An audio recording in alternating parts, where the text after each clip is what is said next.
What's up, everybody? In this video, I'm going to be talking about the analysis phase of the process. So if you're here, you should have already done product research, you should have already done your designs, you should have already run some tests, and now you're analyzing that data and trying to figure out, do I start over or do I scale? First, we're going to talk about the criteria for starting over. Let's get right into it. So if you have 0 purchases and you've spent 2 times your break-even cost per purchase on this particular campaign, turn it off, try a new product. Okay? Turn it off, try a new product. Do not get married to a failing product. It's like tying yourself to a sinking ship. It's going to take you down with it. You're going to be throwing good money after bad, and it's going to be a money pit. You do not want that. So this is the rule we're going to use. We're going to approach this very objectively, even ruthlessly. We're going to be calculated and cold about this. We're going to be robots, okay? If you have 0 purchases and you've spent 2 times your break-even cost per purchase, turn it off. I don't care about view contents. I don't care about add to carts. I don't care about any of that other stuff. If you're running your ads on the platform, okay, you should trust that the platform is already conversion rate optimized, that our cost for shipping and those things aren't scaring any customers away. You should just trust all of that, right? So you don't have to worry about any of those other metrics. All you need to care about are purchases, okay? So if you spent 2 times your break-even cost per purchase, you've had 0 purchases, turn the campaign off. The market has spoken. Do not keep throwing good money after a failing product. It's a waste of time, money, effort. It doesn't matter if you spent 5 hours on the design. I don't care. If the market doesn't want it, they don't want it. Nothing you can do is going to change that. Okay, if you have 1 purchase but less than 10 purchases and you've spent 2 times your break-even cost per purchase, then I want you to keep using your chosen testing method until you get to 10 purchases. Okay, so more often than not, if you get any purchases at all, you're gonna have definitely less than 5 by the time you hit your 2 times break-even cost per purchase. Stay in your testing method until 10 purchases. Just keep working it.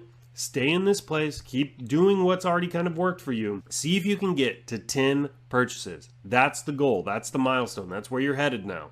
If you got any purchases at all, kind of stay in this testing place and try to get to 10 purchases. I kind of call this ramping up sometimes.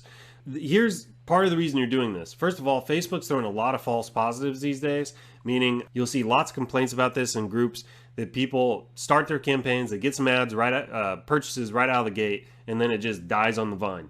I have some theories about why this is and how Facebook is spending kind of initially in the auction place. However, I'm not going to get into all that there. But you need to validate your product is actually a winner. You need to get past this. You need to validate you're not getting false positives from Facebook. So stay in your testing method and keep spending and try to get to 10 purchases profitably. That's the key. So if you have 10 purchases or more and it's profitable, that's when you're going to move on to scaling. So if you can get to that milestone of 10 purchases from your testing method and those 10 purchases are all profitable, that is when you move on to scaling. And by the way, congratulations, because there's a good chance you have a profitable winner. Now, is it a 5-figure winner, a 6-figure winner? We don't really know yet. However, there's a very good chance you have a winner. All right, everybody. I hope you found this video helpful. I'll see you in the next one.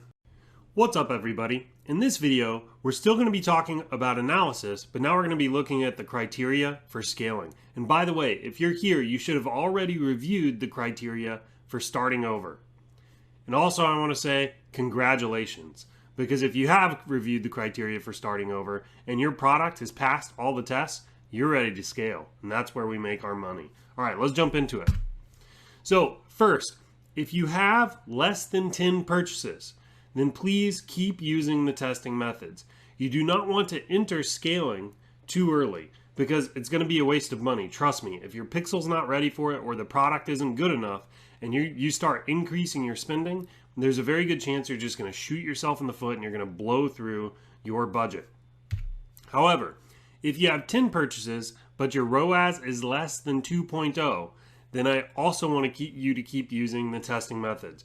You need to collect more pixel data. You need to get that pixel more optimized. You need to incubate it a little bit longer. and then perform your analysis again at 20 purchases. If you're still at 2.0, below a 2.0 ROAS at 20 purchases, try it again at 30 purchases, and then try it again at 40, and then at 50, and so on. As long as you are break even or marginally profitable on the product, I would keep spending money on it, because you're just going to keep gathering data, and you're going to get that pixel more and more optimized. And over time, theoretically, your ROAS should slowly start to increase. So if you have 10 purchases, but your ROAS is less than 2.0, you need to stay in the testing methods longer. You really want to make sure you have a solid product and a fairly optimized pixel before you move into scaling methods.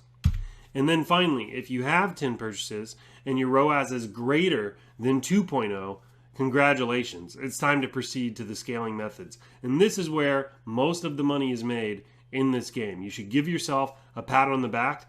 It takes time to get here to where you have a product that's ready to scale. You may have tested 20, 30, 40, 50 products to find this one. So congratulations, you finally did. Now, let's make some money. I'll see you in the next video.